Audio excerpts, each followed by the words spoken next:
Hey guys, I've previously reported the DSP issue affecting the bass notes on the Sonos Arc right about 16th of June. On the 24th of June, Sonos has updated the S2 platform and upgraded the version from 12.0 to 12.0.1.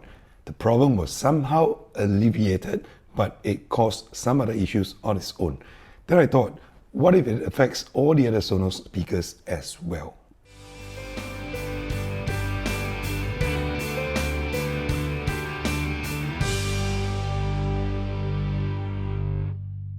If you want to keep abreast with the happenings in the wireless audio world, especially for Sonos products, do consider subscribing to this channel so that you can get first-hand access to my videos when they drop. So to find out the answer, I went about checking all the other Sonos speakers that I have in the house to see if the update caused issues on the rest of the Sonos products. For comparison, this is what the Arc sounded like playing the problematic 40 and 50 Hz test tones.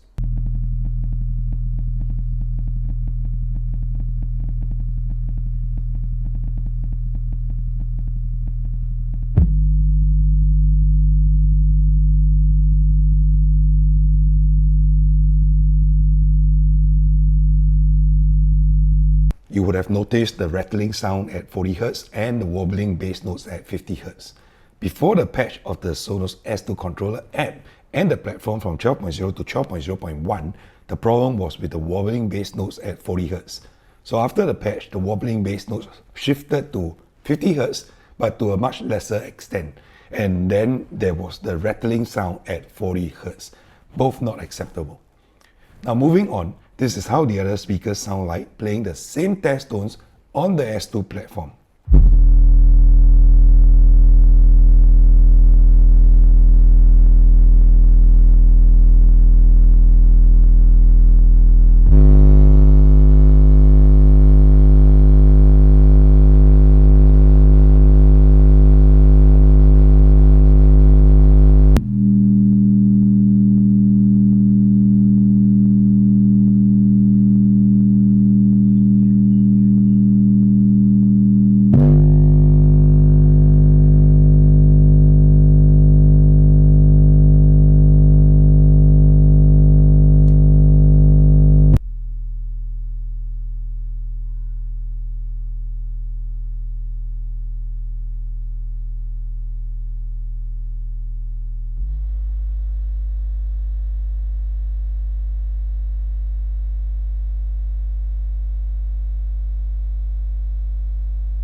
Okay, so the S2 platform doesn't really cause problems on the rest of the Sonos speakers, except for maybe the Sonos Play ones.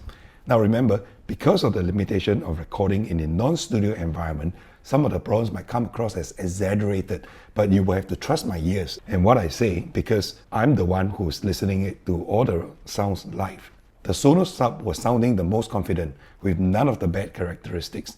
The cone's excursion limits doesn't sound like they have been breached. The amplifier power doesn't sound like it's been strained and causing the bass notes to wobble. There aren't any rattling sounds at all coming from the Sonos Sub, just pure smooth bass notes that actually moves my insides when I was recording it next to it. It's very powerful, and if you hear any form of distortion, it is purely from the limitation of the mic setup. The Play 3 sounded completely different, but then again, it's a very old speaker to begin with, and the amp inside probably isn't as efficient as the more modern ones in the more modern product lineup. It doesn't have any rattling or wobbling, which is a good thing, just that it just doesn't sound very correct. It doesn't sound as smooth as the rest of the speakers. Something like an old car engine, if you get what I mean, but I'll say it's a pass for the Play 3s. The Sonos Amp is another confident one. Very good control of the ceiling speakers that I have installed. The ceiling speakers, they have 8-inch woofers, and if you detect any strange rattling sounds at all, it is actually coming from the ceiling itself. I couldn't push the power past the 50% mark, or it might actually burn out the voice coils on the speakers. So it's a definite pass for the Sonos Amp. The Sonos Beam is the one that some users reported issues with. For me, it was hardly detectable. It could be very slight, but because it doesn't really play 40 Hz very audibly, it doesn't actually show much of the problem at all. At 50 Hz, it seems that there's a bit of lack of control over the drivers, and it sounds like somebody blowing raspberries. It doesn't sound very right, but then again, not as bad as the wobbling on the Sonos Arc. The Sonos Play one is the only one that will fail out of the whole test. There's a strange low frequency bobbing or ticking sound at 40 Hz. At 50 Hz, it disappears completely, and it sounds much better, but at the 40 Hz, bobbing is sounding very unnatural. So was it like this before?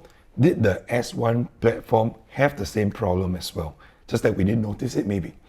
I wanted to test that out by rolling back all my speakers to the S1 platform, but the S1 app no longer allows the version to roll back. I distinctly remember it being able to do so within the first day of the S2 launch, but it's no longer an option today. So as of now, I'm unable to test if the S1 platform exhibits these issues at all. Now, remember, all this testing is purely for journalistic value. I'm not implying that the way the DSP is handling the bass notes will impact the enjoyment of any of these Sonos products. In fact, I play the test tones at 100% volume, and that is just not a reasonable use case. In regular listening, you are unlikely to get anywhere close to 100% volume. In fact, most Sonos speakers get plenty loud even at 50% volume. So let's get very real, alright? No one should expect any of these active, internally powered speakers of these dimensions, of this size, to confidently push 40 Hz. More expensive bookshelves coupled with expensive amps, yes, you might actually expect that they can push 40 Hz. But these Sonos speakers of this size, let's be real, we should not expect them to push 40 Hz confidently. The only reason we should worry about these speakers not passing these tests is when they actually do sound bad in real life listening situations. So if you're happy with the way your Sonos speakers are sounding, please do yourself a favor and ignore these issues that I'm raising in my videos. When I'm done with all the testing, I actually sit back and relax to enjoy the glorious sounds that are coming from these Sonos speakers that I own. When they're playing regular music, when I'm watching a movie, they sound great. Of course, if you're thinking that there's something wrong with the way they're sounding, then now you have the answer as to why that is so. Some of you might have noticed that the Sonos Play 5 or the Sonos 5 is missing from this test. Now that is because I sold the Sonos Play 5 in anticipation of the new Sonos 5 dropping. I have placed an order for the Sonos 5, but it seems that the global shortage has caused shipment to be delayed by 4 to 6 weeks, as advised by my local distributor. So thankfully, the Sonos Sub Gen 3 is arriving in 3 days' time. So I'll be dropping the Sub Gen 2 versus Sub Gen 3 video very soon. Do consider subscribing to my channel and ringing the notification bell so that you can be informed when the comparison video drops. Till then, have a good day and I'll see you around.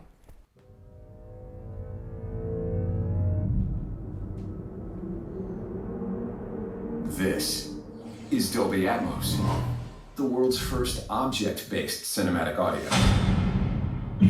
With powerful moving audio that transcends from channels to moving around you with pinpoint accuracy.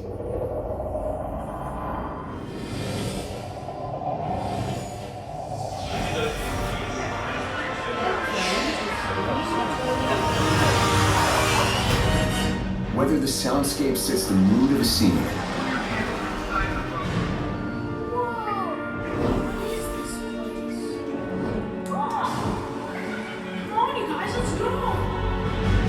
captures the full extent of nature's fury.